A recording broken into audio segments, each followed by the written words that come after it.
This animated story is intended for a general or family audience, not specifically for children. Some themes may require adult context. Parental guidance is recommended for younger viewers. Kashinathpur গ্রামের নিতাই খৌরি এমন এক নাপিত ছিল যে চুল কাটার থেকেও চুল জমানোতেই বেশি আনন্দ পেত। তার কাছে বাক্স করে নানা রকম চুল সাজানো থাকতো, যেন অমূল্য ধন সম্পদ। লোকজন হাসতো বটে। এইরকম নাপিত তো জন্মে দেখিনি বাবু। এইরকম কাটা চুল জমায় নাকি কেউ আবার? জমায় জমায়, এই নিতাই নাপিত জমায়। দেখবে একদিন এমন একটা অদ্ভুত চুল জোগাড় করব না, যেটা দেখে সবাই চমকে যাবে।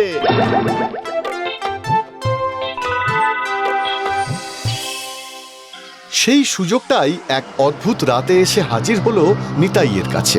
আজ অনেক রাত হয়ে গেল কাজ সেরে ফিরতে ফিরতে। যাই দিঘির পাশের রাস্তাটাই ধরি। ওটা কি ঝুলছে গাছ থেকে? সাপ নাকি? সাপ তো নয়।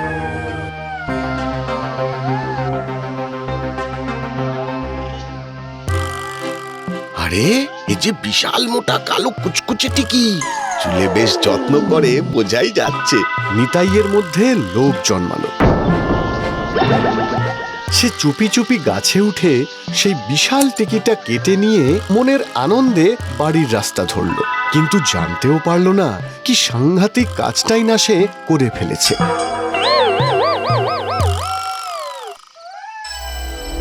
বাড়ি ফিরে যখন সে টিকিটা মেলে ধরল, তখন তার বউয়ের চোখ কপালে ওঠার মতো অবস্থা। ও মা গো, এ কি সাপ নাকি গো? আরে সাপ নয় গো, সাপ নয়, পেল্লাই একখান টিকি। বুঝলে গিন্নি, আমার এতদিনের জমানো চুলের মধ্যে সব থেকে গর্ব করার মতন জিনিস পেয়েছি আজ। কোথা থেকে পেলে? নিতাই বউকে পুরো ঘটনাটা খুলে বলল। হ্যাঁ গো, রাতের বেলা বট গাছে এরকম এত বড় টিকি ঝুলি কে শুয়ে থাকবে? তা ওই দিঘির ধারের বট গাছ, ওখানে যে রাত হলে কেউ যায় না গো। এই দেখো দেখো, আমাকে পুরো রাজার মতো লাগছে বলো। সেই রাতটুকু মনের আনন্দে কাটলেও পরের দিন সকাল থেকেই যে নিতাইয়ের সঙ্গে এমন ঘটনা ঘটতে শুরু করবে তা নিতাই নিজেও বুঝতে পারেনি। নিতাই পরের দিন ঘুম থেকে উঠে আর মোড়া ভাঙতে না ভাঙতেই দেখলো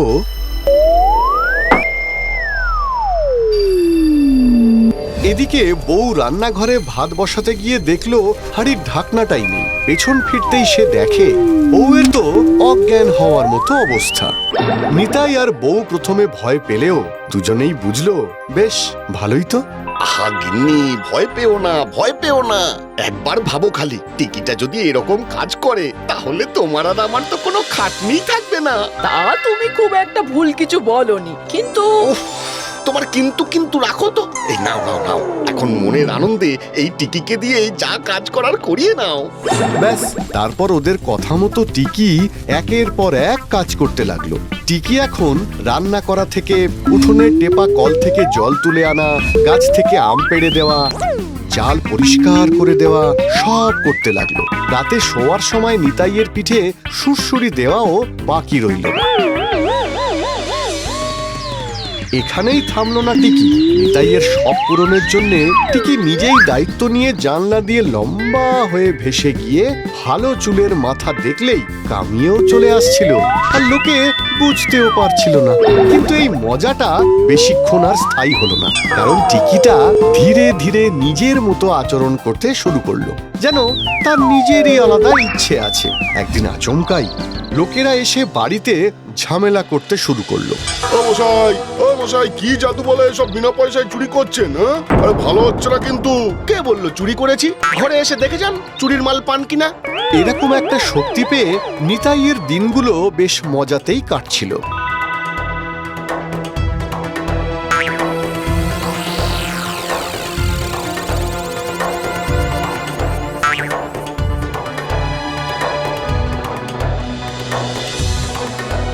গিন্নি, দেখেছো রগরটা? মানুষরা সব কেমন বোকা মনে যাচ্ছে। এই টিকি আমি একদম হাতছাড়া করব। হাতছাড়া নয়, মাথা ছাড়া করব না। এই যা তো, একটু চা বানিয়ে দে গরম গরম, যা। কিন্তু বউ গেল ঘাবড়ে, কারণ সে বুঝতে পারল টিকিটা আর তার নাপিত বরের নিয়ন্ত্রণে নেই, বরং তার বর নিজেই টিকির নিয়ন্ত্রণে চলে যাচ্ছে আস্তে আস্তে। এখানেই থামলো না। একদিন দুপুরে টিকির ইচ্ছে হলো, টিকি মনের আনন্দে ইটে ইট ঠোকার মতো খিলখিল করে হাসতে লাগলো। বোঝো কাণ্ড, বউ তো গেল রেগে। রাতের বেলা নিতাই যখন ঘুমিয়ে পড়ল, ওর খুর দিয়েই টিকি কাটতে গেল।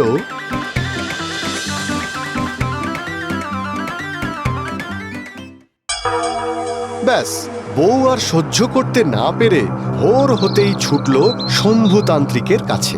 আর সব ঘটনা খুলে বলতেই শম্ভুতান্ত্রিক কপাল চাপড়ে বলল, শুনে তো মনে হচ্ছে ওটা কোনো সাধারণ মানুষের টিকি নয়। তাহলে ওটা হলো সেই দিঘির ধারের বটগাছে থাকা ব্রহ্মদৈত্যের টিকি। মানুষের মাথায় চেপে এবার নিজের মতন খেল দেখাচ্ছে। কি হবে তাহলে? কি আর হবে, এখন নিতাই ধীরে ধীরে ভুতুড়ে হয়ে যাবে, আর শেষে পুরোপুরি ভূত হয়ে গেলে তাকে আর মানুষ হিসাবে ফিরিয়ে আনা যাবে না কোনোভাবে। এখন উপায় কি? উপায় এখন একটাই, যার ঠিকই তাকে এসে নিজের হাতে সেটা খুলে নিতে হবে নিতাইয়ের মাথা থেকে। না হলে এই টিকি কারো হাতেই ছাড়বে না, ছিঁড়বে না, কাটবে না, বরং আরো জড়িয়ে ধরবে নিতাইকে।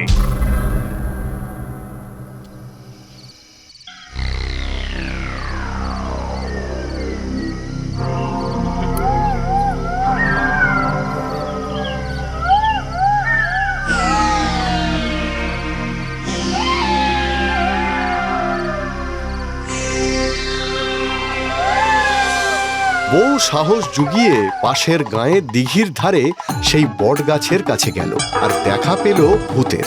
সে তো বসে কাঁদছে, কারণ তার মাথার পিছনে তো আর কিছুই নেই।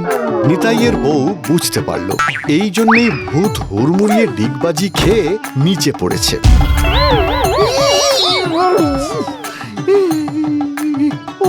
টিকিটা চলে যাওয়ার পর থেকে আমার এরকমই অবস্থা হয়েছে, জানো বৌমা। কোথাও আর আগের মতন অনেকক্ষণ ভাসতে পারছি না, হাতও সেরকম লম্বা হচ্ছে না, জানো। দিঘি থেকে যে টাটকা মাছ ধরতে যাব, মাছে কাঁটা ফোটাচ্ছে, জানো। ভুতুড়ে শক্তি কমে আসছে। আমি কি আমার টিকি নিয়ে আসবো? তুমি খালি নিয়ে চলো বৌমা।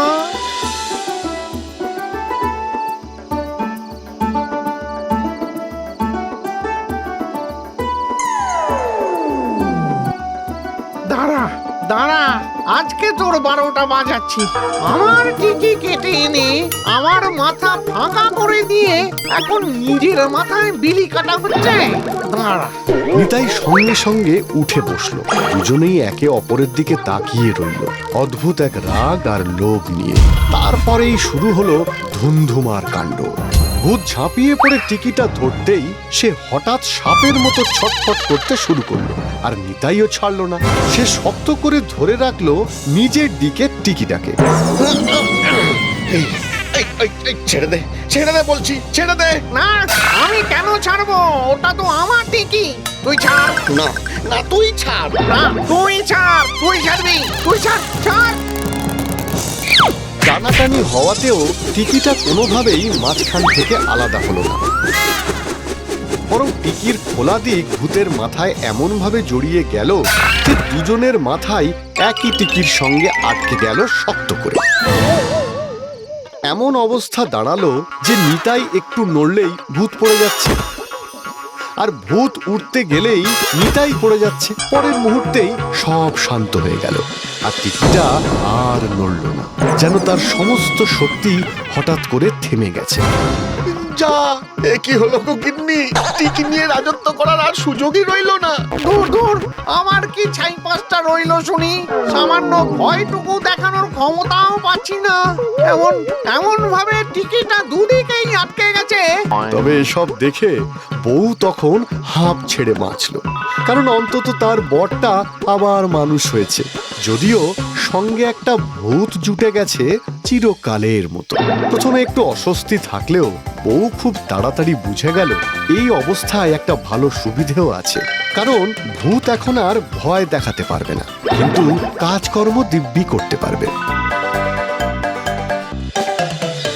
সেই দিন থেকে নিতাই আবার নিজের কাজ শুরু করলো। তার পাশে ভূত চুপচাপ বসে ঘরের কাজ করতে শুরু করলো। কিছু করার নেই, কারণ টিকি দুজনকে বেঁধে রেখেছে এই সংসারে, আর সংসারের মধ্যমণি হলো বউ। তারই এখন সব থেকে সুখ, এই না হলে টিকির জোর।